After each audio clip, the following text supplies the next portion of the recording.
Ito, kakaiba ito. Parang hindi ito kultura ng Pilipino ah.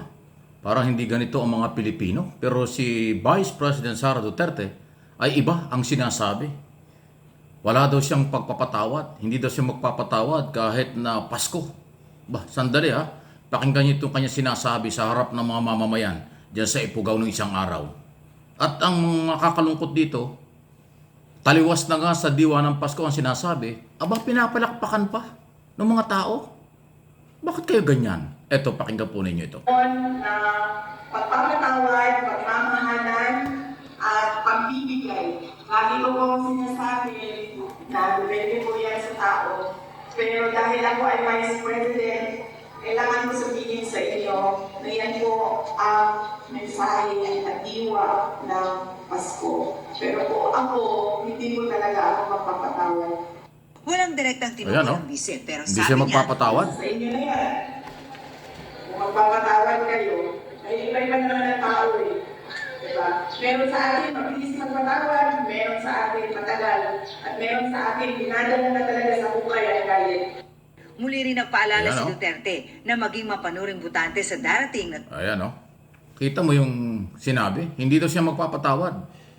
Mahaba yung video, pero yung bandang huli dyan, palakpakan pa na sabing hindi siya magpapatawad. Kanya-kanya raw naman ang ugali ang tao.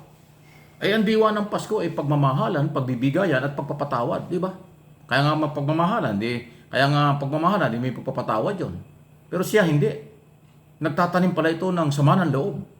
Baka itong sama ng loob na ito, dala niya hanggang sa hukay ah. Parang ganon. Kakaiba. Yan si Sara Duterte. So ibig sabihin nito kung anong galit nito kay Pangulong Marcos, kay First Lady Lisa Araneta Marcos at kay Speaker Romualdez at mga congressman, hindi niya patatawarin niya kahit na Pasko. Mukhang dadalhin niya hanggang sa kabilang buhay, hanggang sa libingan yung kanyang galit sa mga ito. Ibang klase.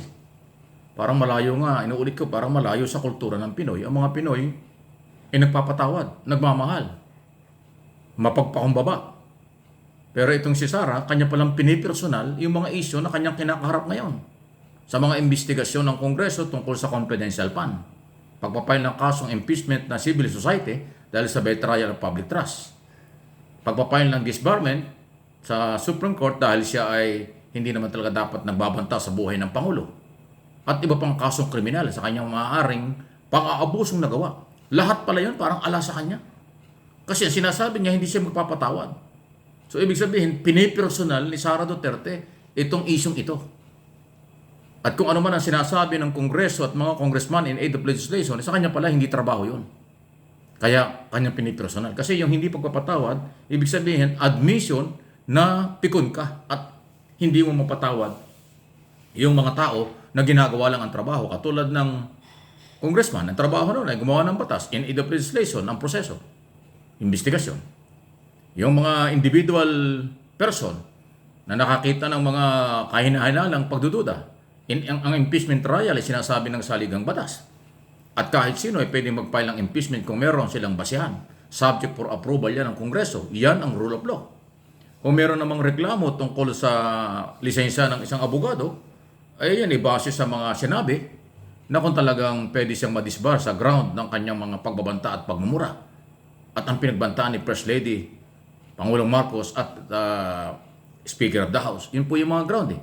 Pero hindi pala matanggap ni Sara Duterte yan na isyo. Kaya kung nababanggit yan kasi yung kanya sanang pagdidiin bilang pangalawang pangulong bansa na magmahalan, magbigayan, magpatawaran, diwa ng Pasko, sa kanya baliktad. Wala daw pagpapatawad sa kanya. Wow! Delikado ito. Pagka ito'y tumaas pa ang posisyon, ay Vice President pa lang, napakataas na ng pride eh. Samantalang kung ikaw ay maging presidente at kung ano man, ay dapat mas malawak ang pangunawa. Hindi ka dapat mapikon, lalo kung presidente ng bansa, dahil lalo kang pipikonin pag pikon ka. Delikado, masamang pangitain yan. Sa bagay, sabi ng iba, hindi naman talaga magiging presidente yan. So alam mo, abangan natin. Kaya maging marunong ang mga botante. Huwag kayong, para hindi kayo magsisi. Ngayon pa lang, kilalang-kilala na niya. Malayo sa kultura ng Pilipino ang kanyang mga sinasabi. Dahil nga ayaw niya ng pagpapatawad. Kakaibang lahi yan.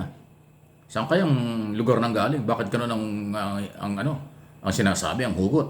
At nakakagulat naman yung mga tao sa halip na magulat, sa halip na masyak, dahil nga ayaw ng pagpapatawad, nagpalakpakan pa. Ibig sabihin, lahat ng audience na nagpalakpakan doon, ganoon din ang ugali.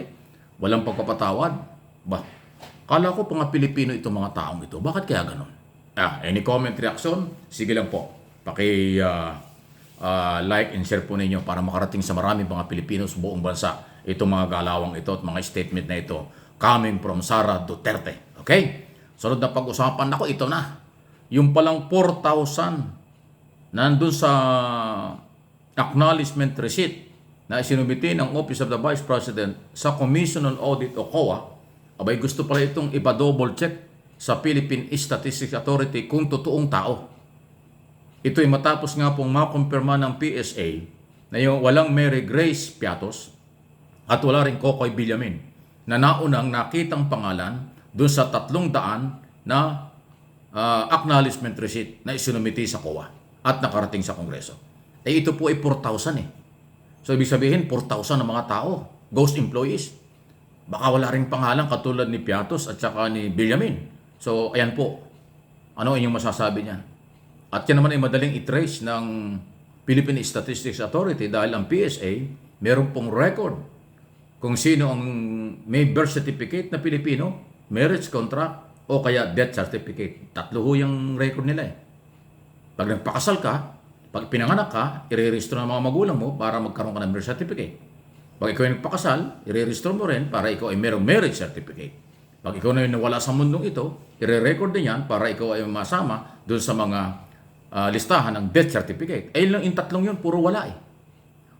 So kung 4,000 yung hinahanap, abay mahaba-haba ito. Okay? So kung wala, abay sino ang tumanggap at nagkamalang malaking pera? Huwag nating kalimutan, 612.5 million yung confidential at intelligence fund na nagastos ng Office of the Vice President at Department of Education Secretary noong mga panahong yon. Pera ng bayan ito. Ito ho yung pinag-umpisahan ng lahat eh.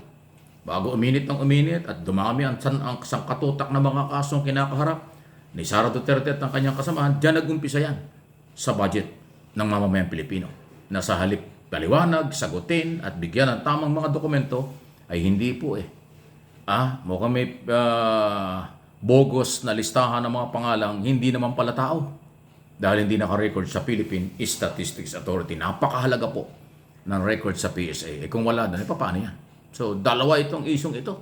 Matindi.